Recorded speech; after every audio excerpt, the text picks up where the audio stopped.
Sometimes someone would speak in a boat, but most of the boats were silent except for the dip of the oars. They spread apart after they were out of the mouth of the harbor, and each one headed for the part of the ocean where he hoped to find fish.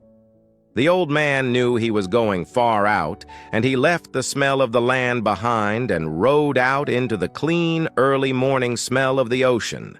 He saw the phosphorescence of the Gulf weed in the water as he rowed over the part of the ocean that the fishermen called the Great Well, because there was a sudden deep of 700 fathoms where all sorts of fish congregated, because of the swirl the current made against the steep walls of the floor of the ocean.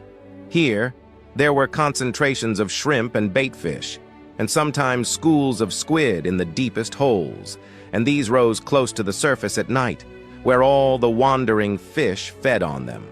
In the dark, the old man could feel the morning coming, and as he rowed he heard the trembling sound, as flying fish left the water, and the hissing that their stiff set wings made as they soared away in the darkness.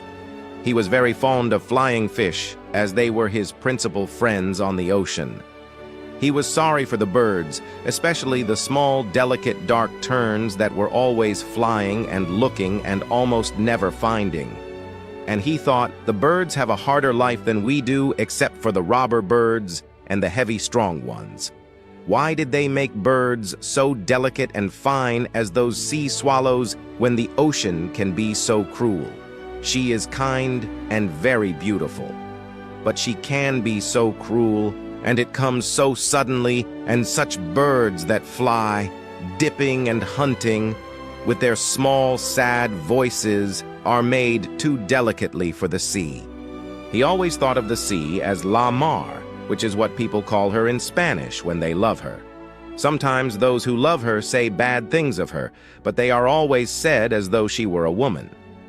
Some of the younger fishermen, those who used buoys as floats for their lines and had motorboats, bought when the shark livers had brought much money, spoke of her as El Mar, which is masculine.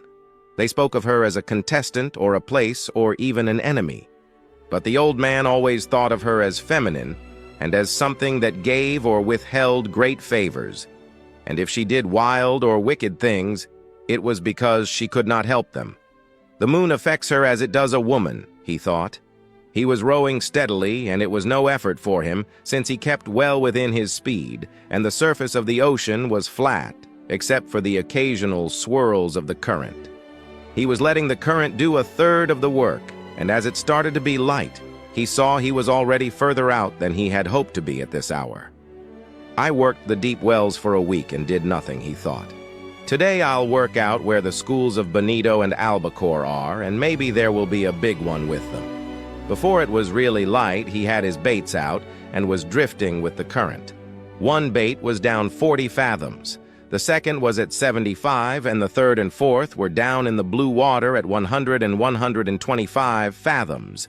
Each bait hung head down with the shank of the hook inside the bait fish, tied and sewed solid, and all the projecting part of the hook, the curve and the point, was covered with fresh sardines. Each sardine was hooked through both eyes so that they made a half garland on the projecting steel. There was no part of the hook that a great fish could feel which was not sweet-smelling and good-tasting.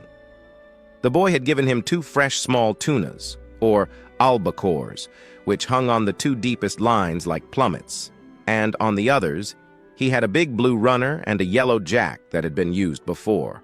But they were in good condition still, and had the excellent sardines to give them scent and attractiveness.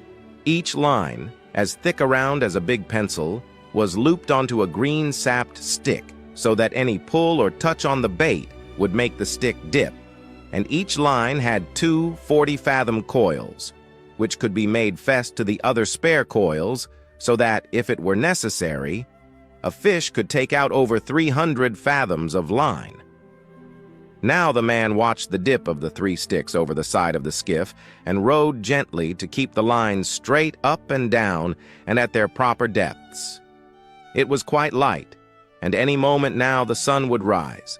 The sun rose thinly from the sea, and the old man could see the other boats, low on the water and well in toward the shore, spread out across the current.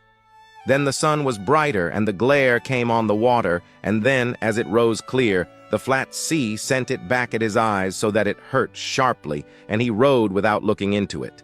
He looked down into the water and watched the lines that went straight down into the dark of the water. He kept them straighter than anyone did, so that at each level in the darkness of the stream, there would be a bait waiting exactly where he wished it to be for any fish that swam there.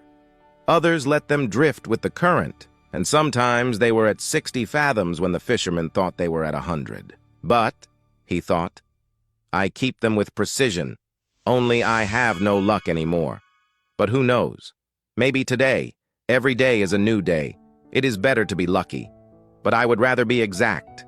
Then when luck comes, you are ready.